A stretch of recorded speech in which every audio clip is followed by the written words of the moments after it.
I'm Nick Watson. And I'm Bree Watson. How's it going, eh? It's going pretty good. Bree was stuck in some traffic today. I sure was, but I'm glad I'm here now. In the pod basement. Yes. Yeah, we're going to have to get those panels that Mark Maron had his little kid made. I mean, he's not a little kid. Not a little kid. He's a grown adult man who does audio solutions. Yes. I guess. Audio solutions. I don't know. Anyway. Is it hot? You want the... We don't want the 70s recording studio vibe. You don't want... But I love Steely Dan. Anyway, this is only relevant if you listen to the most recent episode of WTF. Oh, it's been a while. It's been a while since we have had our... Mandatory Marin. Yes.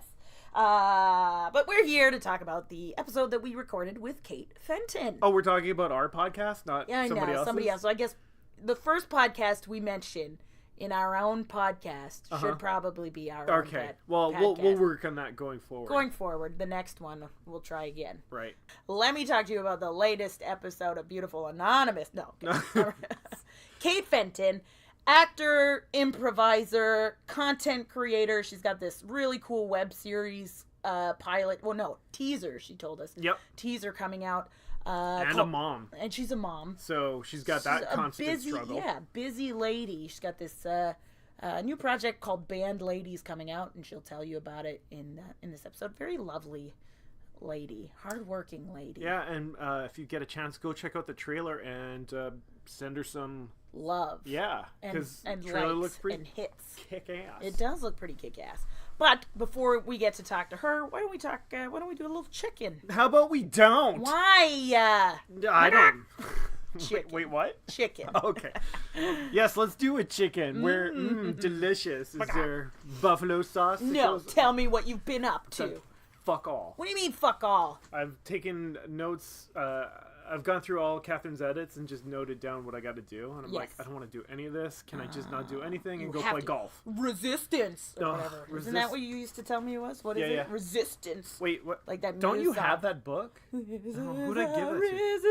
Resistance. I think I did that last time. I sung that Muse song. Oh my god. We were talking about just repeating ourselves now. Okay, so edit your thing because next month I want this done. No whining. It's hard. Well, that being said, I still haven't finished my pilot, so. Well, let's focus on that. But then. I've been doing other things. Yeah, doing your bujo doesn't count for it. No, but I mean, this is all work that I've done. That is not just bujo. Wait, the top 20 is bujo editing. Bujo. No, that's not true. Wait, he was the head of the UN for a while, right? Bujo. Oh, dear.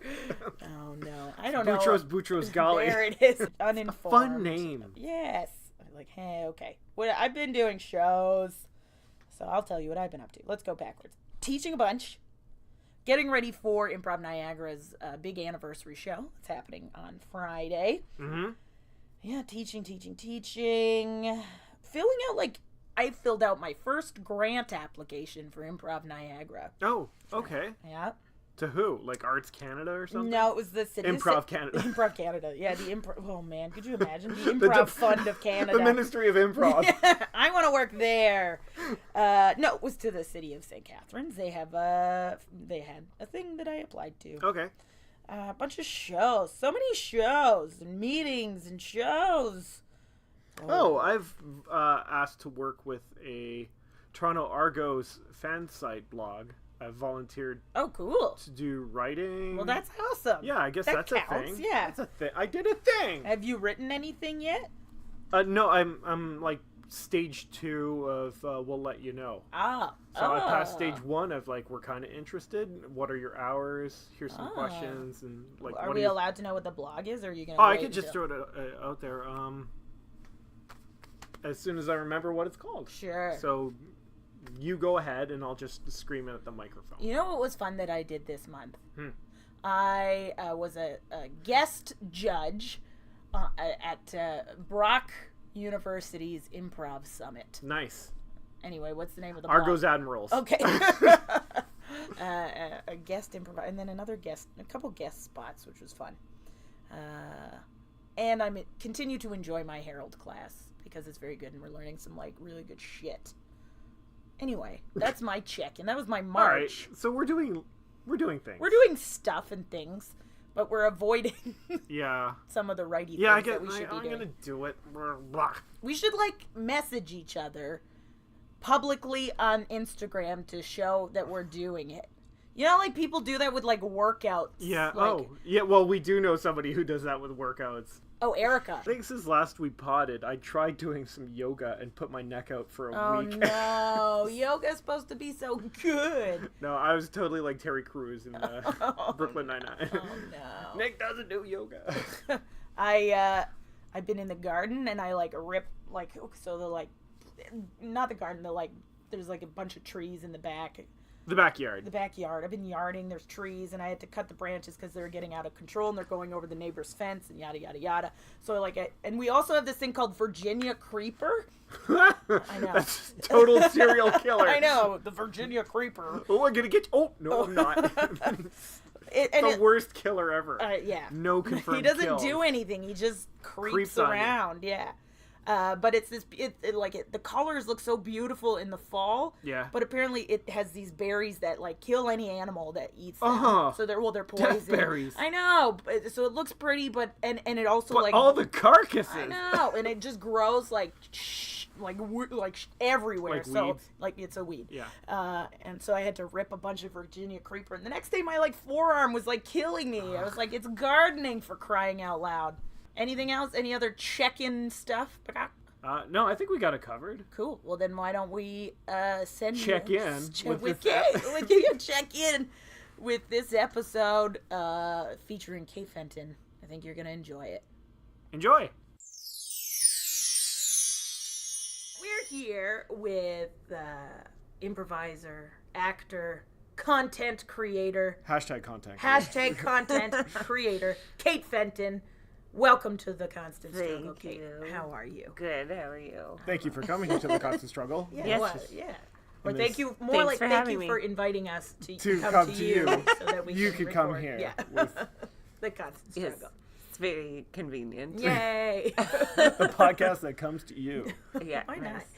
Like literally and into your ears. There you go. I mean, a lot of podcasts do that. Oh yeah. Yeah, that's kind of what they do. Okay. Traveling podcasts. No, I mean go into the your sisterhood of the traveling podcast. But you make it even more convenient because the guest doesn't have to come to you. Yeah, you don't have to go anywhere. I mean, next level would be we would bring Kate to all our listeners individually, and they could. No, that sounds exhausting. That's we don't have the budget for that. No.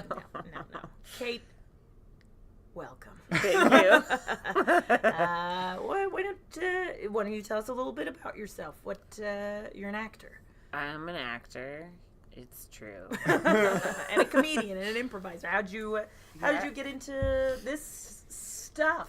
This stuff? Were you always Well, my parents were actors. Oh. Oh. Which is actually what a twist. Yeah, more of a incentive not to do it. Yeah, so my dad was like an everything kind of guy, but he was in Turco at Second City in like the 70s. Wow. What was his name? His name was Don Fenton. Oh, well, that makes sense. Yep. Last name wise. Yes, same, very close to my name. Yeah, and then I went to an arts high school here in Toronto. Oh, which one? Etobicoke School of the Arts. Oh, cool. And I went to Young People's Theatre for a long time. Cool. When you were a young people. When I was a young people, and then I have taught there for over a decade. Did you guys like tour around and present issues-based theater to young kids? So there was a time when Young People's Theatre toured. It has not toured for a very long time. Like maybe 20 years? Yeah. Because there was a time into like Canadian theater where there was a lot more funding to tour companies across the country and throughout the provinces. And that ended the time has passed pretty abruptly and has never really been resurrected. Wow. So touring theater is pretty expensive, so they don't do it anymore. Okay. And there are other companies that like go into schools and perform, whereas YPT is like it's a theater that you come to. Oh, right? Okay, cool. Yeah. So, yeah. And then I went to theater school and I dropped out, and then why'd you drop out? I dropped out because theater school is fucking crazy. Which one did you go? York University. Okay. Oh, yeah. all right. Also, it's far away. It's also far away, but it's kind of bonkers.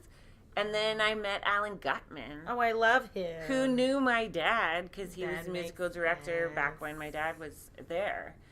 So I started taking improv Alan classes. Gutman is the improv, or was the improv teacher at Humber. At Humber. When I was there. Nick, Oh, I'm okay. feeling Nick in because Yes. you looked sad because you didn't know. know Oh, what we were talking nope. about. I was thinking. But that's that I name's took familiar. a class with him, and it was right around the time that the Humber College program was being created, and so he was like, "I want you to come and be in this program." I want you. So then I did. So that you guys for are a like year. X-Men first class of clown college. Totally right. Yeah. My husband makes jokes all the time. He's like, "Well, you must be funny because you went to comedy school." Oh, I get that joke all the time. I too. know. Yeah.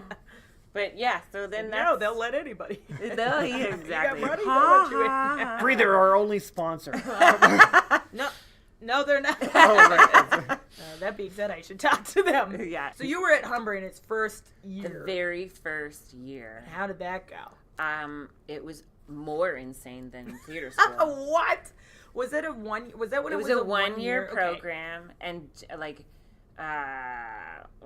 who are the people that were in my class? Like Mark Forward and Okay. Deborah DiGiovanni, and Jeanette Moore, who actually was a tour person too. Her and I ended up doing our masters years later and had a theater company for 10 years. Oh, cool. So we met there first.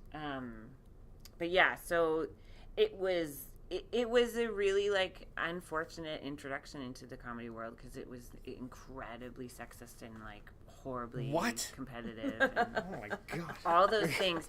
So then I was like, theater school was hell, comedy school was horrible. So I don't know what the hell I want to do. Right. So I meandered for a long time. Okay. So we're learning that arts people are horrible, horrible humans. Well, or you know, thing we're at least interviewing in them like in the stand-up world, there's a lot more aggression and anger and Oh, rage. and evil. There's like a lot of pain. Yeah. A lot of pain. Just So- so much hate. So Yeah. much has to go wrong in your life to think I need to stand in front of strangers and make them all By laugh. myself and talk about myself and talk about like the bad things about myself that I think they'll laugh at. Yeah. Like it's a really weird. But that thing. aren't funny. That are like, no, you should be talking to a therapist about. Well, this, sometimes not- I mean there are some yeah. like pretty amazing. I mean I have That's true, always okay. loved stand up, so like there are some pretty spectacular comedians who are able to like Right. turn it into a joke. Yeah. But there's a And then sometimes the ones who are even like are so good at it, you find out are just pieces of shit. well in that's real life anyway. yeah, like the heartbreaking people that we've all listened to for many yeah. years. So is that why you went to Humber originally, because you wanted to do stand up? I think I don't know, because I spent a lot of years growing up like with Monty Python and SNL and like if your dad was in listened tour, and I yeah. listened to all the like who are the dudes, the brothers, Bob and Doug? yeah, Bob and Doug. I listened to all their albums, and but I also watched like Caroline's Comedy Club Right. like all the Oh. time when it used to be on at like 11 o'clock. You could watch stand up after like Much Music or something like that. That was the Yeah. hardcore version because everyone else got Evening at the Improv. Yeah, well, Caroline's I watched that too, I but need Caroline's more. was the best. But yeah, so and when I was at Humber, we got to go to New York and perform at What? Caroline's Comedy Club, which Why was don't they do like that anymore? that was a pretty Did they like not have the affiliation with Yuck Yucks at the time? They did with Mark Breslin in Toronto, so we performed at Yuck Yucks a lot. But Okay. then we went to New York because we also had a teacher there whose name I can't remember now. I can remember no one's name. If I missed you yesterday, I don't know your Super name. important. Yeah, can't remember. Not a name dropper. Don't remember anybody's name. But he was based out of New York, and he came up and did stand up with us Oh. a bit. Like Larry Horowitz was there, but there was Yeah. another dude. Yeah, Larry And- wasn't a New York guy. Larry No, was a so we hardcore went Yucks to guy. like be with this New York guy, and That's cool. Where did did you shows stay? at in two New York? places. Did they like pay for at your? an Applebee's or a Red Roof or something like that. Applebee's is a restaurant. Yeah. It was a Red Wait a Roof. minute. we stayed at an. It was a Red Roof, and we probably ate at Applebee's. Like in town, or like no, did they make like you in stay Jersey in Jersey? Yeah, there it is. Yeah. Yeah, They made you stay by the airport, probably. yeah, and we got like bussed in. Yeah, that sounds. to about do right. our show. Just like they do, just like all the New York That's comics it. do. Totally, you were like, oh, this is what it is. This is Living the the authentic life. experience. And that was when the Phil Hartman Award first, the inauguration of that. Which I don't know if it still exists, but it did for a time. So what is it? What is it? It was an award in comedy to in honor of Phil Hartman because it was shortly after he died. So then we did another amazing show in Brantford that Lorne Michaels was at. What? Yeah, it was bonkers. And was that the name of the club? No. Bonkers. Yeah. Bonkers. Good try, Nick. No. Thanks. But you didn't go to comedy school. No, I want people to hear the air blow out of the room. And yeah, Lorne Michaels was there. And so did you meet Lorne? I never met him. I met like Lou Bogoy, and I actually wait. From that's a name I haven't heard. Her name. Lou Bogoy, because she was one of the Air Farce. So Air Farce, yeah. 22 minutes. No, not as funny as 22 minutes. Oh, why were heard they... it here first. Were they there like they scouting? Were jurors. Or? So yeah, so Lorne Michaels was there scouting. Dave Chappelle? No, now you're gonna know. Now you're gonna know Thomas. how I can't remember anybody's Dave name. Thomas. No, Dave Foley. Kids in the Hall. New Kids in the Hall. Dave Foley. So he was like the MC or whatever. Okay. Because it was kind of on. It was the very first one, so it was like this big honor to Phil Hartman. Aww. Sean Cullen was there, like auditioning. Okay. So there was a handful of people that ended up going to SNL to audition. Oh. I was not one of them. Oh, interesting. But I was one of the nominees for the award. Cool. With Deborah and Mark Forward and a couple other people. And Jeanette, too.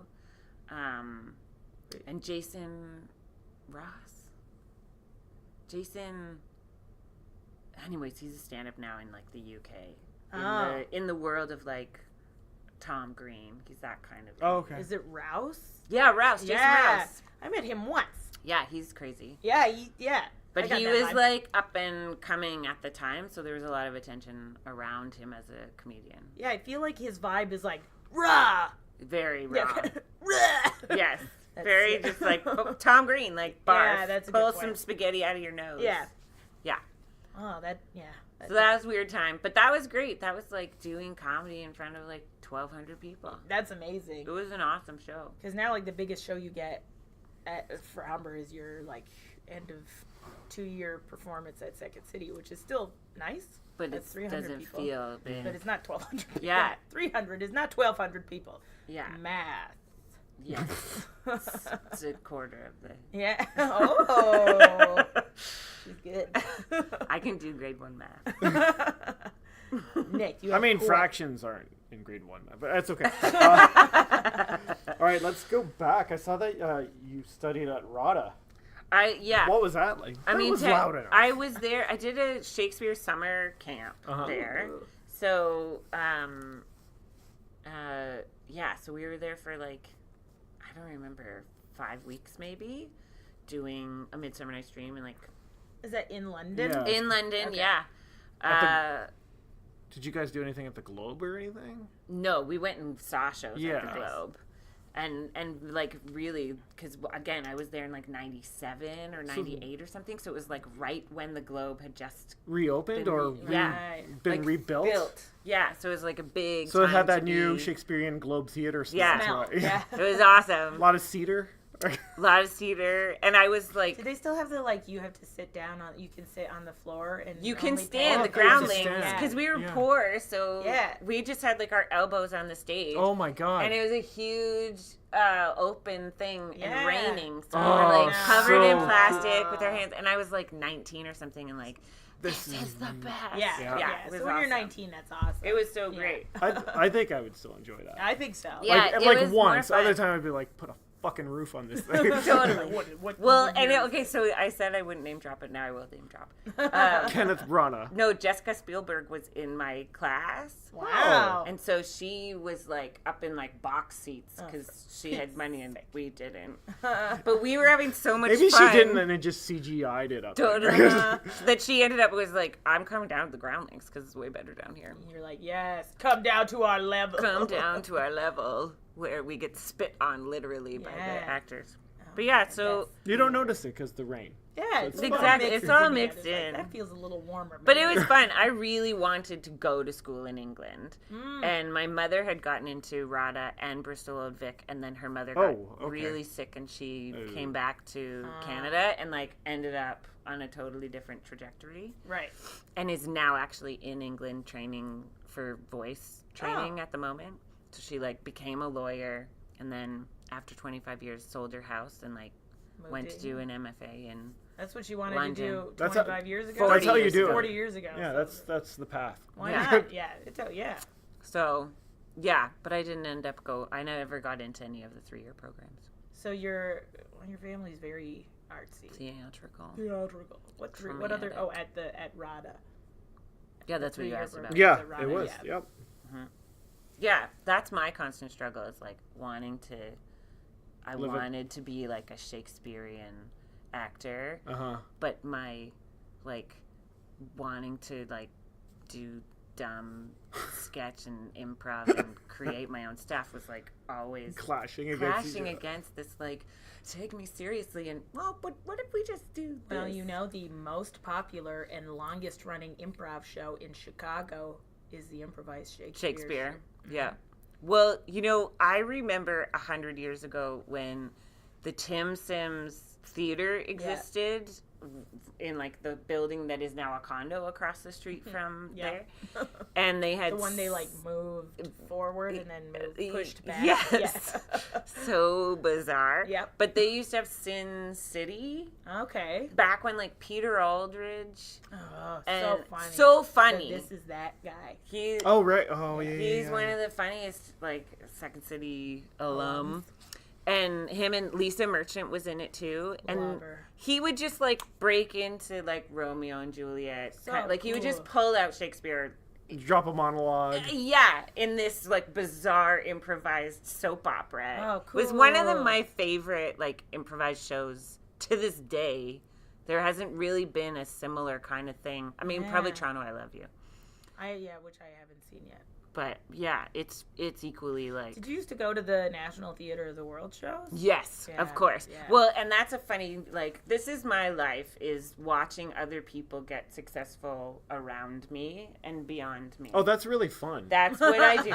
I like spend a lot of time with lots of people who get really successful. Awesome. And I was in a meeting. I'm looking good for this podcast. Yeah. Keep talking, Pete. So Jeanette Moore and I, who did run a theater company called the Quickening Theater for a long time. That's right. That explains with my husband. That explains my email. So your husband is also artsy. Yeah. So look at all this artsiness. We constantly struggle. We're so fucking broke all the time. Jeanette and I met up. I don't know. It's like 2008. Okay. With Alan Gutman, and we were like, we're trying to like figure out a form where we can take our like theater background and bring in our improv, and like how do we mix these two together? And we're like coming up with all these different ideas. Like we're doing Chekhov, but we're improvising. Like how do we make this thing? Second City came about. And we're like jamming with him, and then like 2 weeks later, Matt Barum, Naomi Sneakus are doing theater, and that's what it is. It's them like they're opening an envelope, and they're like, we're going to be doing a play in the idea of Tennessee Williams or whatever. And then they would do it, and we were like, and they did it like brilliantly. Very fucking well. So we're like, okay, that idea is over. But it was so fun.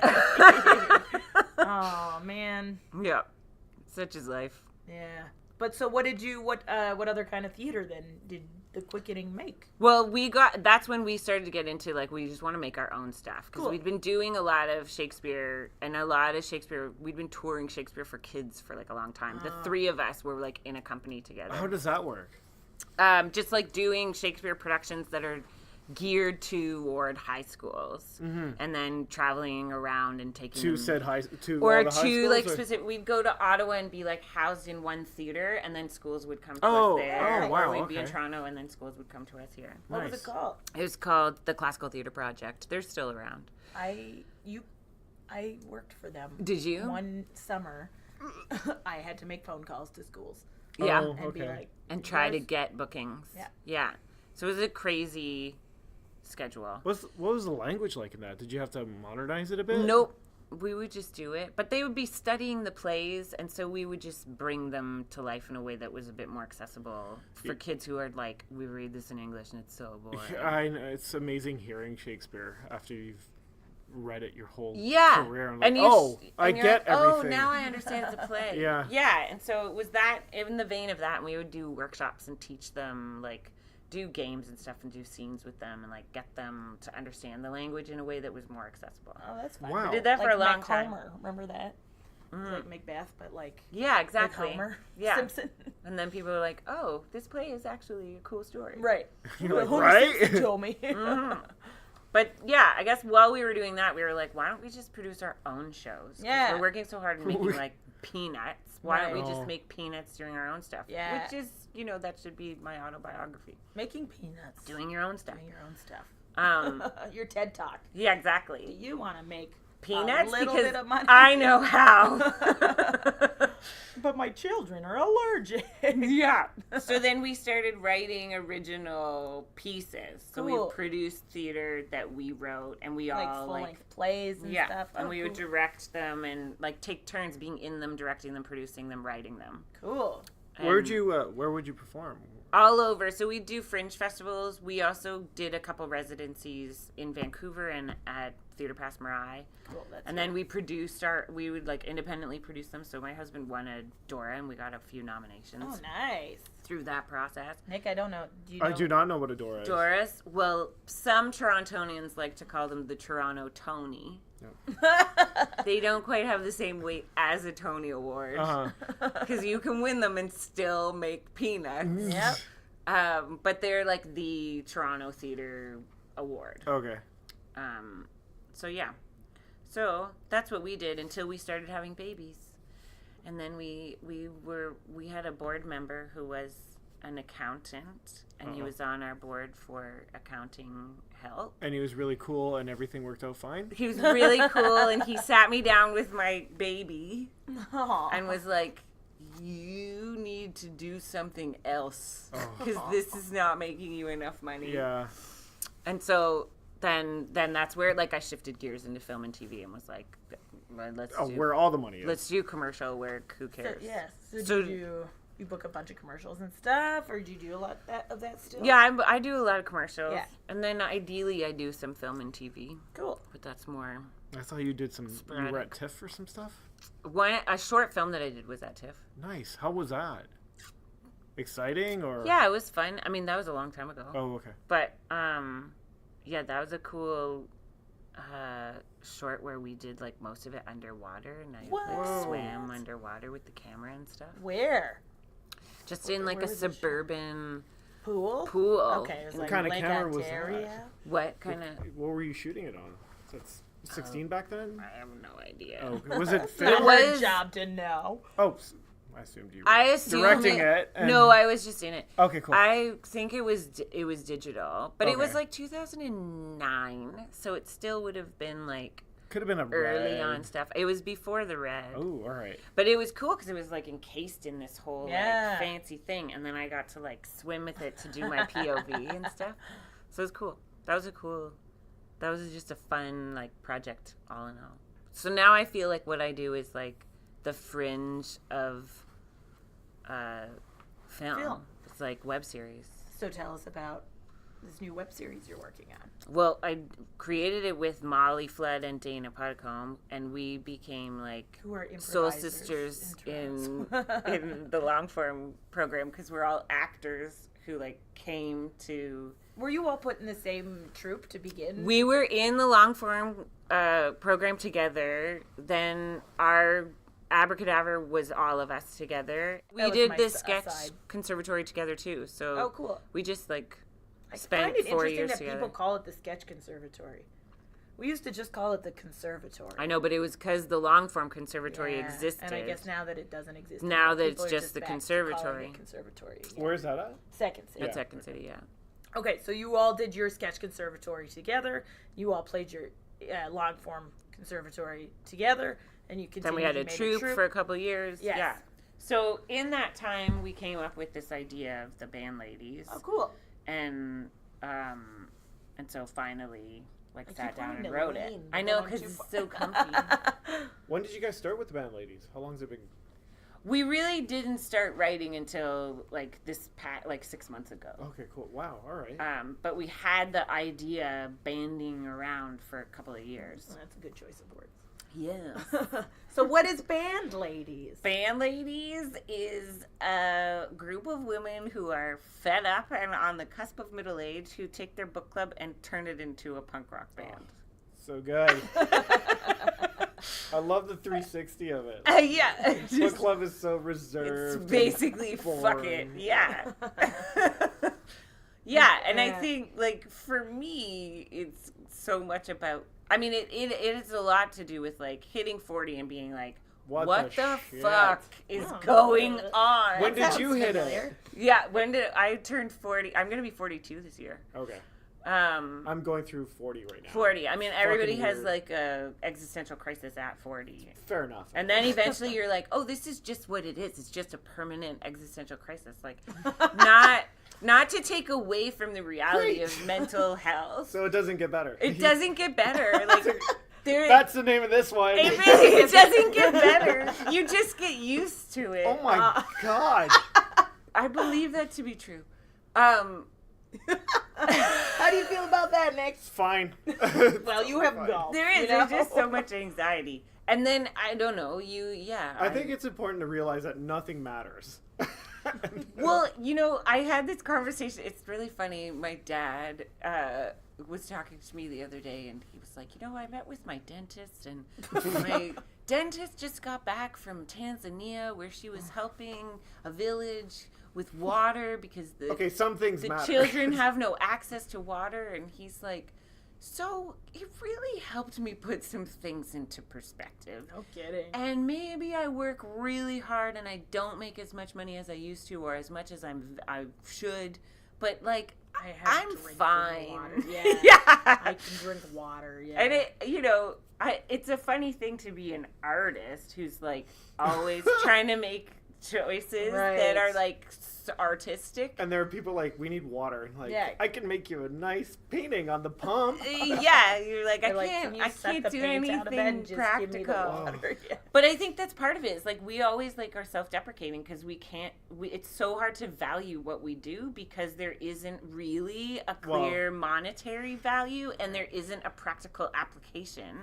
So you're always spinning in this thing of like, I have to prove that I have value to myself, to the world, to the government, to my friends, to my parents, to my even landlord. Though there's so much like evidence that art can be very healing and absolutely, but as a society, it doesn't have value. No, it's higher up on the Maslow scale of than your needs. Yeah. And then when you get into like what is value, like what the commercial thing is and what we choose to consume and like how much, like there's such a massive gap between like making a living and being a millionaire. Right. Like there doesn't seem to be a middle ground. It's really hard to have a middle ground, and you have people like Larry Horowitz would be like a middle ground person. Like that is a person who has a stand-up career and makes like $100,000 a year. Does he still do stand-up though, or is it all teaching now? I don't. It might also, be he's all in teaching. Poor health. Right. So who knows what he's doing anymore? But there is a middle ground there, but then people are super judgmental of that. Like, are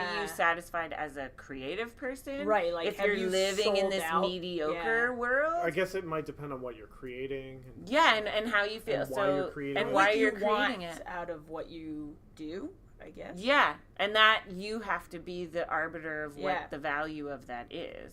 And so you might make a decision, like I do frequently, to do something that is like fulfilling my soul, but isn't fulfilling my bank account. Yeah. Which pocketbook. What am I? Hopefully, Band Ladies isn't going to be that. Hopefully, Band Ladies will actually put some money in my bank account. That's right. It'll get picked up. We'll get the funding from IPF. That'll be a start. What's the IPF? The IPF is the Independent Production Fund, and it's a fund that is designed for like short form digital content. And who? I know it says independent. The artists are independent. Who funds it? Is it a government?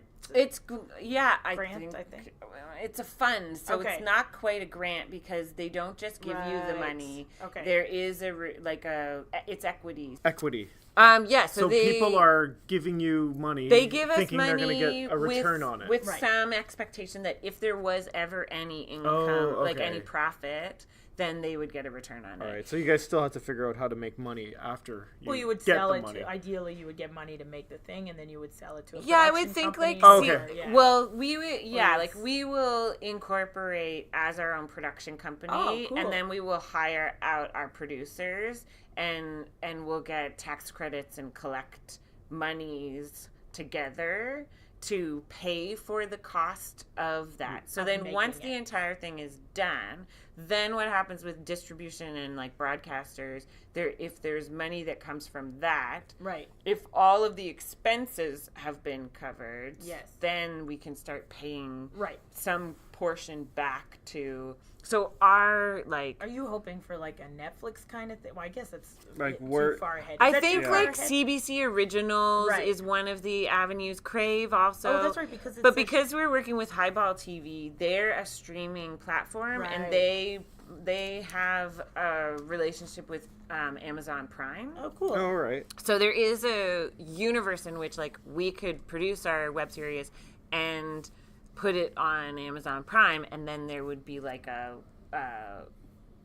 I don't know how the money works, but the money comes in. So like everybody gets, like distributed. Subscribes to and then like Highball gets paid a certain amount, and then we get paid a certain amount, and whatever we get paid, we have to give back to the everybody who's like, But ideally, we would have fees in our budget so that we'll get paid to make it. Yeah. But then I don't know what happens if Netflix is like, we want to buy. I don't know that they do short form, but CBC Originals. I forgot that it was. What is the short form? Like how long? Like anywhere between 3 to 10-minute episodes, as opposed to like 30 or 60. Right.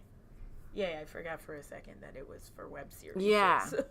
And so you could get a development deal of like, we really like your web series, we want to turn it into a TV show. Yeah. And so then as creators, like Molly and Dana and I own our show. Right. And then either you're working out a deal where they're like, we want to buy your idea and we're going to take it and do something else, or we want to bring you with us. Like Broad City. Yeah. They kept ownership of their show, and they were creators who continued to produce their content. What was it, Comedy Central? Or? Yeah, I think so. And Amy Poehler was like the big champion of that show. A girl, Amy. So you could have something like that happen. Nice. But I think it's pretty common that people come by and go like, we'll give you $25,000 to take your idea. Oh. But even that's kind of like... they'll make all the money from it. Exactly. Right. They'll put other people in it. At the same time, $25,000 is... $25,000 is peanuts. Right. But I know how to make it. So right now you've shot the pilot.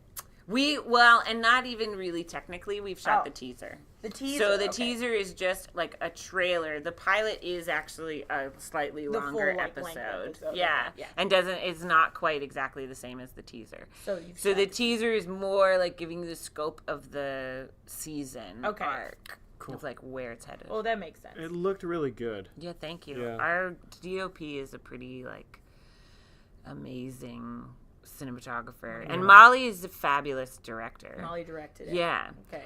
We really wanted her to be in it, but she was like, no, I'm going to do one job, not 18. Yeah.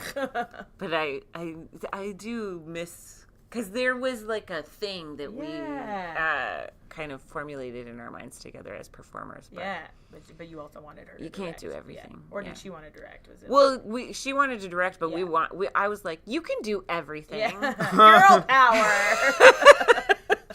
And she was like, let's do it well. That's a good point. Which is a good point. Yeah. Because I find like that's a constant question I have is like, if I did one thing, how successful would I be, instead of constantly doing everything? Yeah. And kind of not always feeling like I'm doing any one thing really well. Yeah, that was like the problem at Humber too. It was like, here's stand up, here's sketch, here's improv, here's this, here's that, here's that. Like, go for it. And then you're kind of like, man, I like them all. Yeah, what do I choose? Yeah. There are some people who are like, no, I just want to do stand up. And usually those were the people who were not willing to give really a try to all the other stuff. And who are not ensemble based. No, just generally. Yeah. It's really hard to like improvise with stand-up comedians. It's awful. Mm-hmm. Yeah. There's like a handful of them. It's a tricky. But usually they're also sketch comedians, or like there's. Yeah. Yeah. But then are they really like fundamentally pursuing stand-up? Because right. I feel like when you're a stand-up comedian, like you really it's hardcore stand-up. Yeah. Yeah. It's like room after room, night after night. It is, and you really have to do it like every single day. Yeah. And you have to be okay with like being alone. I'm so not like I'm such a collaborative person. Like I like to make things with people. I prefer it, but I also get very frustrated when people don't have the same level of commitment. Sure. As I do. Yeah, and that is a thing. Like I think with Dana, especially because her and I have now worked together for a few years, because I brought her on as a writer when I was working on Keeping It Together, which is and that is still in development because we sort of shifted away from web series and we're like, this is actually too big a story for it to be contained in like small chunks. It needs to be a TV show. So then we wrote our 40-page pilot and have been like working on that. But her and I, like, I feel like you spend years and years and years, and like we talk about all the time in the improv community, like you're trying to find the people that you want to work with all the time. Yeah.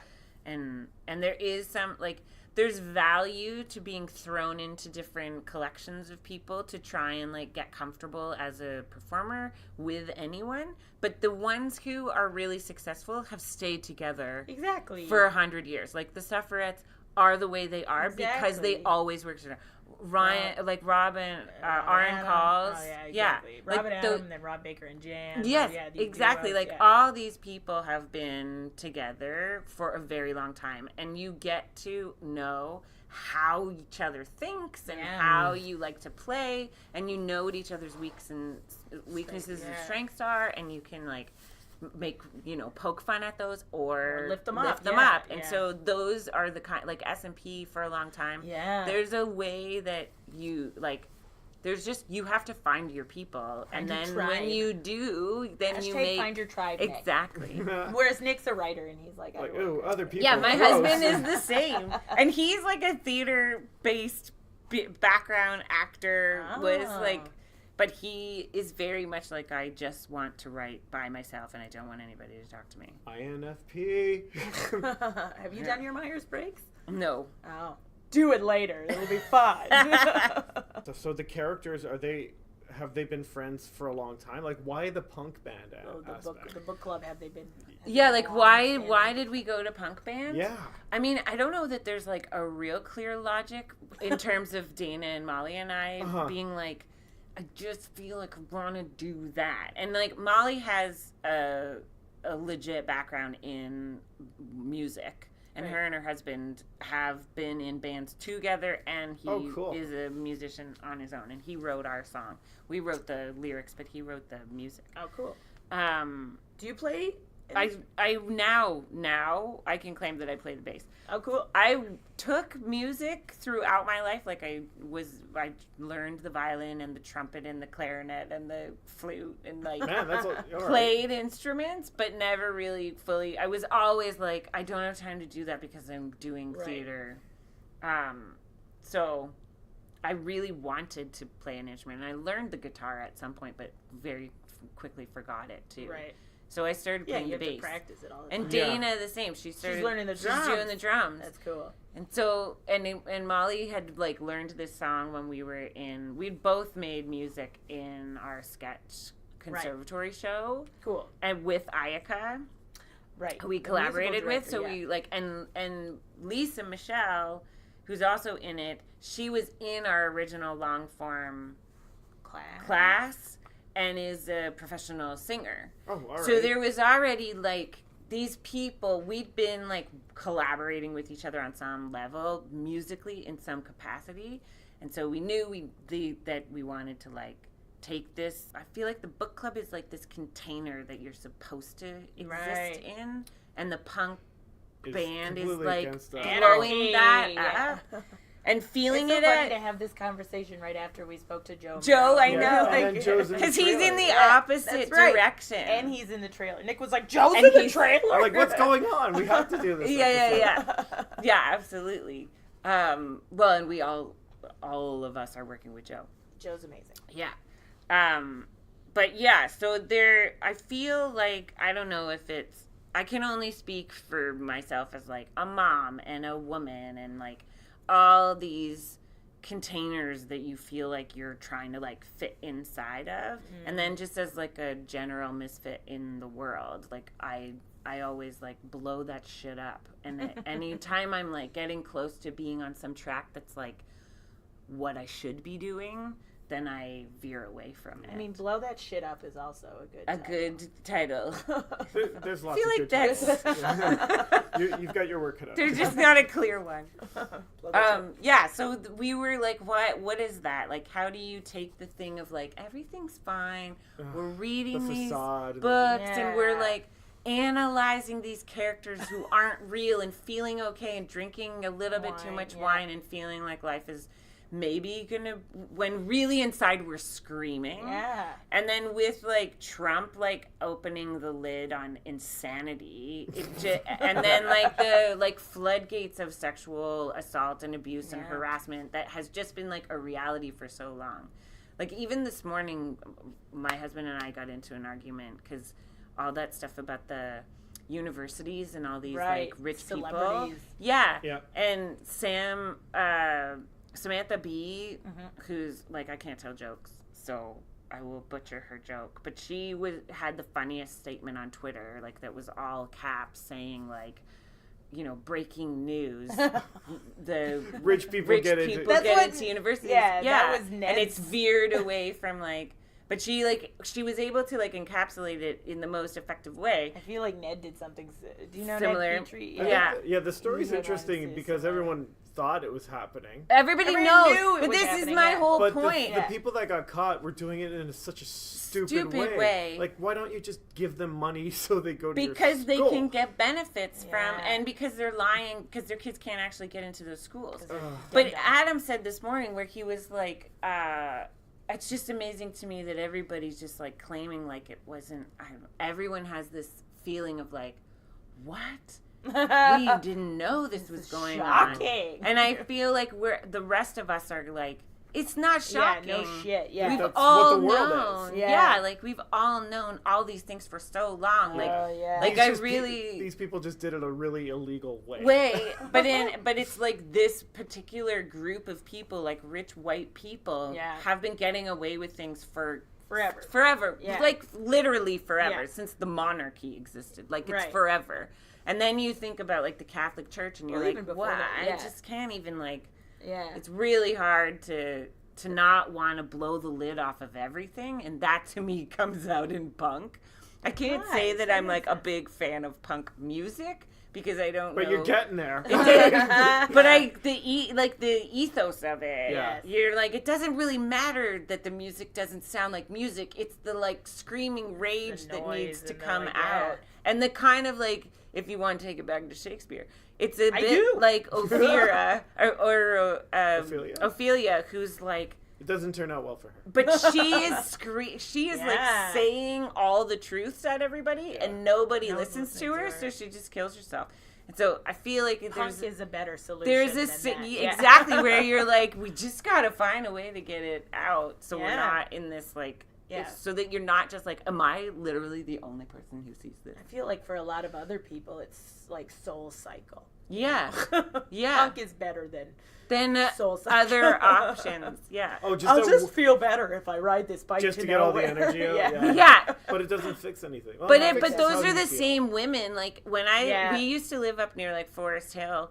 And you'd see these Lululemon moms who lived in these mansions that were basically like large buildings. Like they were beyond homes. Yeah. And they would go to the salon in the morning and have their hair done, and not just cut, just like coiffed. Yeah. And then they would go to their basically paying someone to comb your hair and blow dry it, and then they would go to Starbucks and they'd go to their spin classes, and then they'd go buy $1,000 dress to go to some class after charity. You got all that coiffing done. Whatever, who cares? You can go back exactly. But it's a really weird container that isn't really like it's not honest. Well, I mean, they have to work their own kind of way to get what they're getting. It's a job. It is a job. But it's weird that your marriage and your is a job. Life. I mean, but like since the kingdoms and that's it, right? Like we were been. talking about the monarchy. Like you look at Trump is like the monarchy. Like that is an old school a king. big stupid weirdo in charge of a lot of people. Yeah, who's like dumb literally reasons. insane. Who's person. disgusting. Yeah. And his wife is like also kind of so put to like a captive. Yeah. So she doesn't look happy. No. And but I don't know. She looks like someone who deserves it. What does that mean? She looks kind of evil. Is it just because of where she's from? I don't know. Maybe living with those people, I get an evil vibe. It's just a disease. It could just be the like massive capitalism, like just the, eating like, away at you. You're surrounded by gold. And the other thing is like money, somebody who's gone into that money. social contract as well. True. Totally, Yeah. like you you're agreed to making... marry the guy. She's not like Dharma and Greg, happy spirit dancing. Right. I have on not couch. heard that. I want to eat peasants too, not be peasants. Right. Yeah, they that's look delicious. I love dated reference. But it's such a good reference. Yes. Thanks. Okay, well, you brought it up a couple times, and I wanted to... Yeah, Dharma and Greg. Great show. Nick, you gotta stop toting your fan club. I mean, we were talking about what podcast to do next. Nick. Dharma and Greg. Dharma and Greg. And Nick! Oh, God, I love this. Oh, no, you're gonna do it. Well, there are so many like that, like... It should be. The Office, there are people who just like analyze every single episode. I can't watch it. The Office? I'm trying to watch God, I love The Office I like so it, much. but I haven't... I like the American Office more than I like the British Office. Yeah, the British one's like watching... It's painful. Well, it's just it's so painful. Cringeworthy. Yeah, it's cringeworthy, which is quite funny, but the it's first season of the American one is... Yeah, it's got a lot of Go cringe. past I gotta power through? You or power can I through. Go to season 2. Oh, there okay. you go. Yeah. Right. Yeah. That sounds good. I'll try that. And it is on Netflix. Yeah, I know. I'm trying. I'm like, God. This podcast is sponsored by Netflix. I wish. I wanted to ask you about being a mom and what's being a mom. I like how you find that interesting. I'm like, ugh. What do you mean? Do you have kids? I've got 2 kids. So I'm like, that sounded a bit too much like a real parent. Tell me about the joys of what the fuck not are you the joys, about? the challenges involved with like pursuing your art, but also raising a human being. Yeah. Well, no, I think it's a real thing because I mean, I would say when you have a baby, it is life obliterating. So it like eliminates your life, and then you have to like build it back up. And that was really true for us because we had a theater company. Right. And we had a kid, and then we were like, we might not be able to eat. So what do we do? Luckily, and so we fully had to like reinvent ourselves. Yeah. Go around, one for you. One for you. But he's been like around. Like I produced a show, fully pregnant, like at like 7 or 8 months. Amazing. And then the show that Adam won his Dora for, we performed that show when Henry was 10 weeks old. Wow. And Jeanette was directing, and her daughter was a year or like 9 months or something like that. Wow. Oh, God. And then I produced another show that I directed with Jeanette and directed another show in Stratford that my mother was in. That's a whole other story. And Henry was with me all the way through that. So he was like 10 weeks, 4 months, 8 months. Oh, God. So he was just like attached. So he grew up, and then Adam's show got produced again, like with Theatre Press Marais, but with other actors. Okay. And by then Henry was like 14 or 15 months old. So he has just like being a theater baby. That's all he knows. Yeah. And like he'll do the thing of like, okay, bye mommy, have a good show. And yeah. like it's totally used to.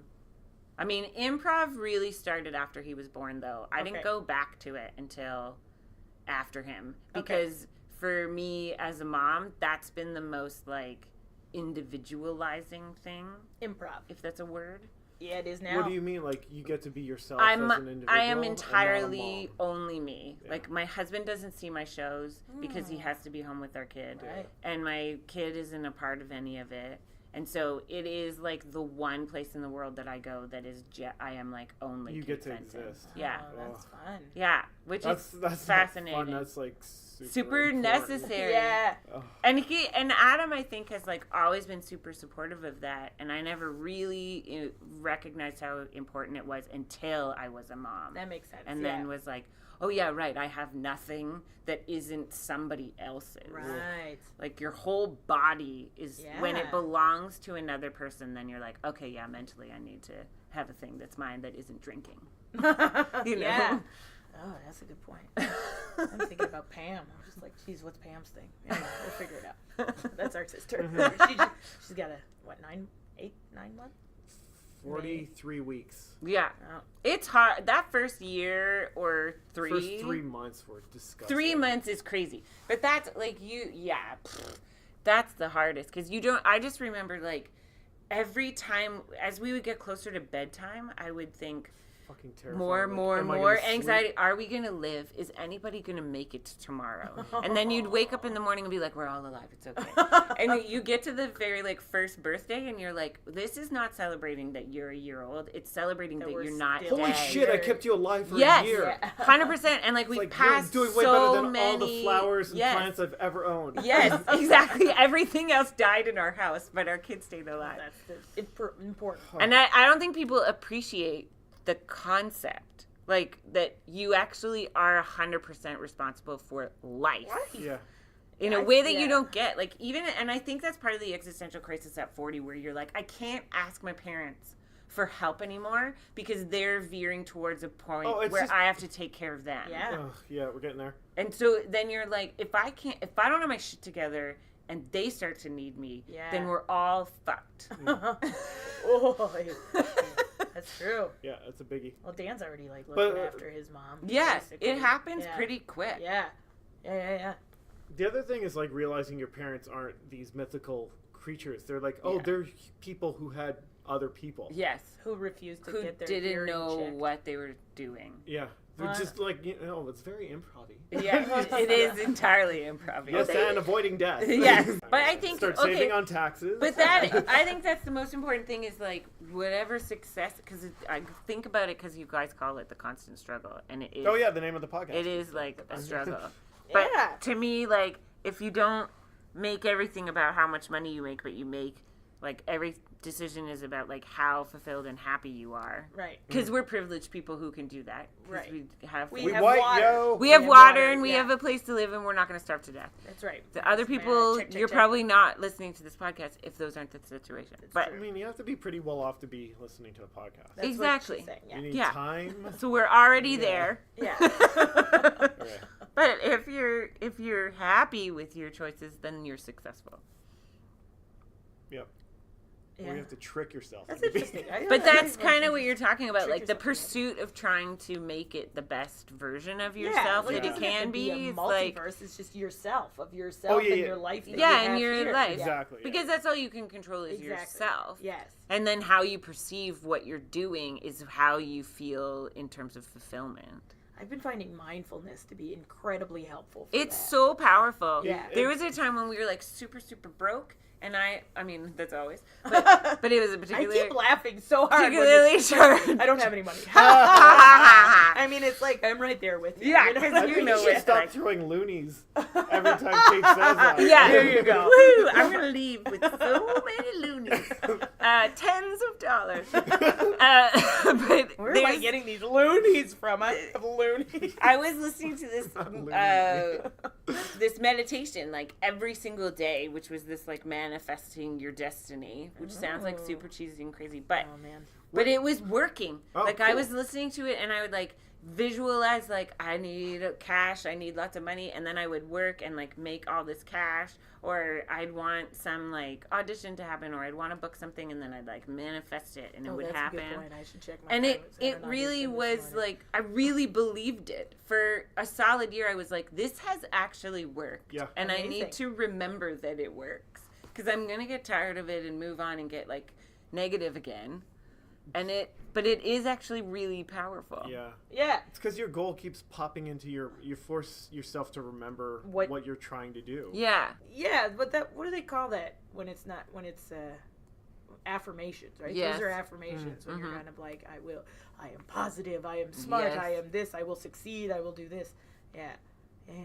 I really like the mindfulness stuff because it just helps, like, and improv is excellent for it, but just helping remember to live in this moment right here and not getting stuck in thoughts about how shitty past times have been or how shitty future times. Yeah, or comparing yourself to, because like, the mindfulness thing is like you have to let go of your past and be present because the future is just anxiety. Like it just causes you anxiety. Exactly. Well, you gotta to try and live in the future is just. And anxiety. also, there's nothing you could do to predict what is going to happen. So and you really don't know what's going to happen. And appreciate what's going on right here, because then what you have here will be more positive. And like, no matter your situation, there's going to be some good things in there. But you could, like, if you spend the time to focus on it. You won't see it if you don't choose. No, but like if you're doing the mindfulness, yes, you're like, oh shit, I could listen to a podcast. Yes, you start to have gratitude for like what you have. It's like attitude of gratitude. In an attitude improv of gratitude. Scene, you just plow through other people, or you can just go deeper. down. No, that's not how you do improv. That's right. And you can follow the fun. Yes. Like that to me is #, follow the fun. Follow the fun. It's like one of the biggest eye-opening like epiphanies that I had coming back to improv. Nice. Was that, and I don't know if I do it as an improviser, but I want to do it in my life. That's it's like follow the fun. Like what is fun about that thing? Yeah. And follow it and keep taking it as far as it'll go. What? I love coming into contact with non-fun people. I was shopping with Catherine's sister, and she was looking for Is she not a fun person? That's not where this is going. Okay. And we're at Holt Renfrew. Oh God. The funnest place on earth. Yeah. Looking at those Canadian Goose jackets. For like $1,000. I mean, calm down. It's $800. It's pretty plus tax. Oh yeah, all right, with tax. It's bonkers. But we were like, yeah, it kind of sucks that you're getting protested for having the fur, and like, those coyotes eat cats and dogs. I'm like, all right, they probably do. I could see to the point, but in my head going, but they're farmed. Like these coyotes are being grown so you can slaughter to put on your jacket. Yeah. And then Shona was going on about like, it is kind of expensive, and then she counters with like, it's really well made. You'll get bored with it before it ever breaks down on you. Jeez, and then I whatever. hate capitalism. We were wrapping down, and then it was like, and also Shona, you got to remember that they're individually plucked feathers. They're not. Oh shit, that was the joke. Like that's why they're so expensive, because they're individually plucked. Like no reaction from her at all. I'm like, okay, no, you're not into jokes. Gotcha. Her job is to believe that this is worthy of selling, right? Like, I just find I'm scared by non-humor people. Yeah. I'm like, oh, okay. Maybe it was a shit joke, but I was like, there's not a lot of joy in that lady. No, well, like that you get, that you were obviously like, this coat is ridiculous. Yeah, and the whole experience of being in that store is ridiculous. Yeah. Oh, every merchant stares at you the whole time. Just judges you. I saw a sports jacket for $1,200. Yeah. That's it? Yeah, it was like a normal sports jacket, except that they had like neon cheapo material. Why would you need that?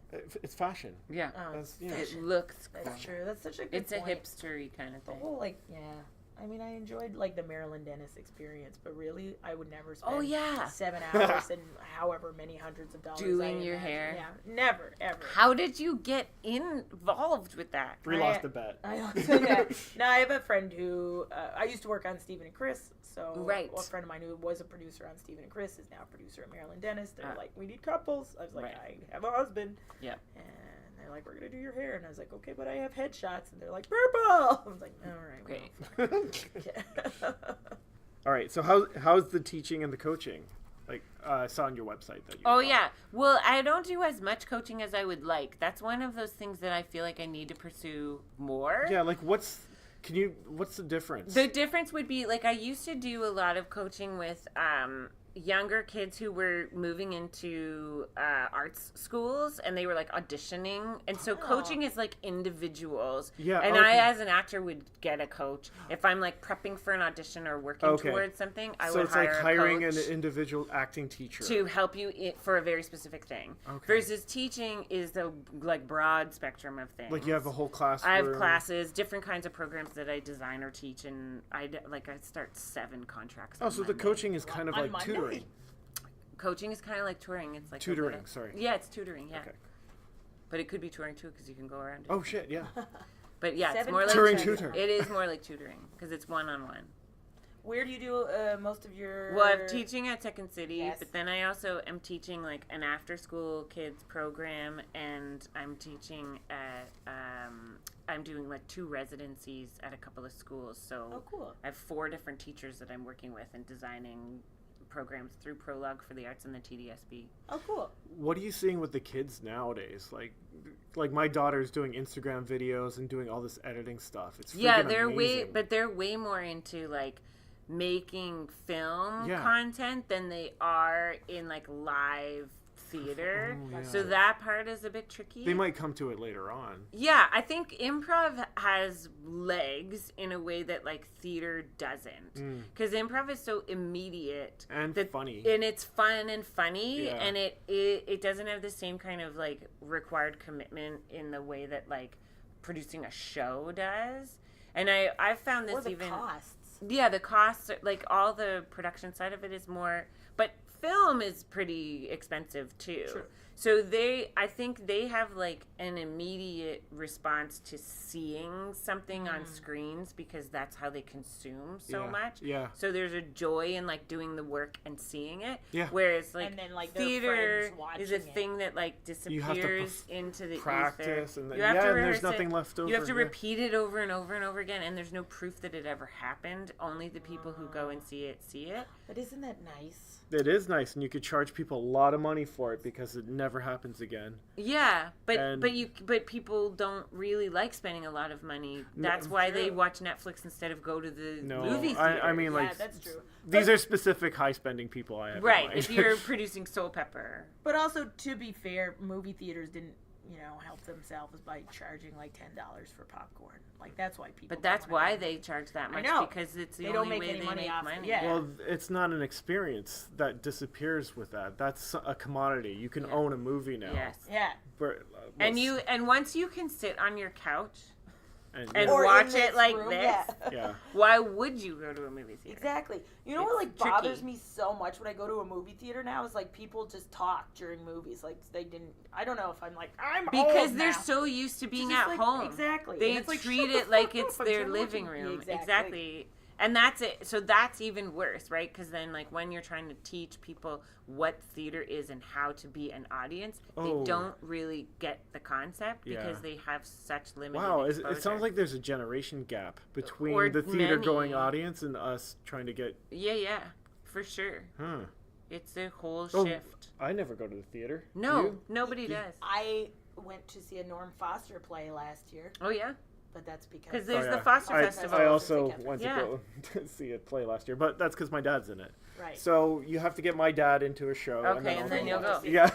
I go to the theater now. Antonis is my date. Aw, because he loves theater. Yeah. Aw, sweet Antonis. My last question, to bring Okay. it back to band ladies, what was it like playing the Riv? Oh, it's so fun.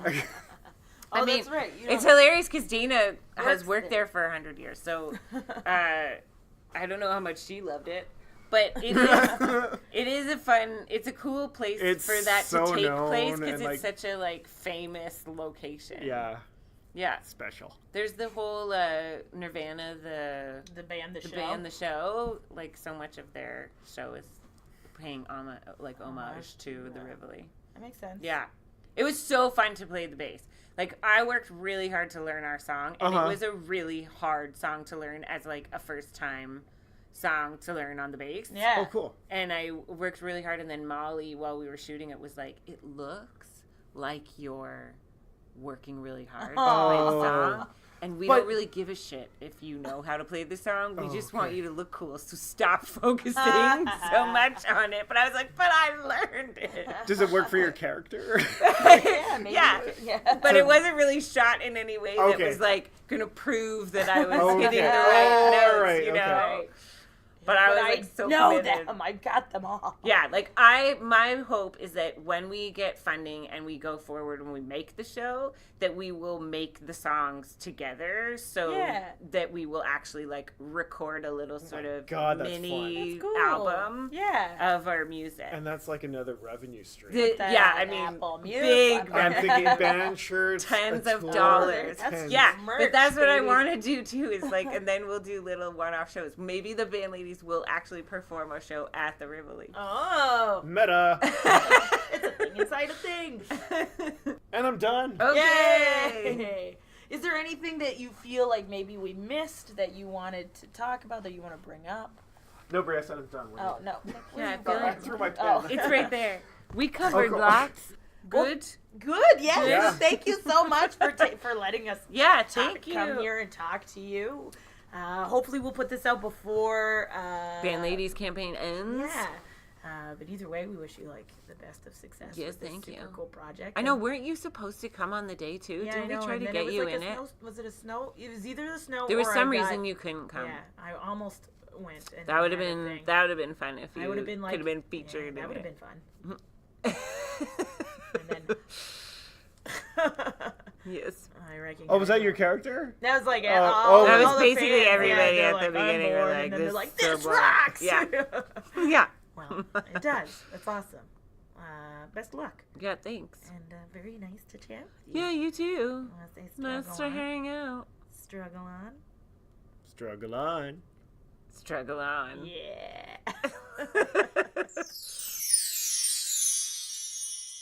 That was a good talk. Yeah, that was a great talk. I can't wait. I hope the series gets made. That would be because amazing. I want to be an extra.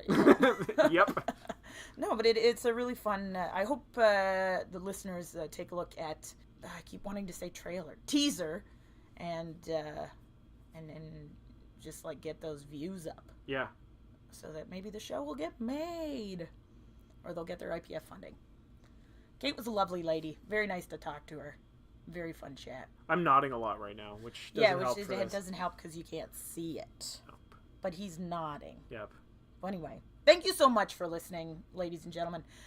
It would be super helpful if you could rate and review and subscribe to our podcast on Apple Podcasts, or you could like us on Facebook at the Constant Struggle Podcast, Send us some tweets. Follow us on the tweet book. on the tweet Twitter. book, aka Twitter, at StrugglePod, and we're on Instagram now. Oh, also, yeah, at and we need to do more StrugglePod. photos and stuff. We do have to take more photos. We should at least take a photo right of the now, person this. that. Yeah, exactly. Okay.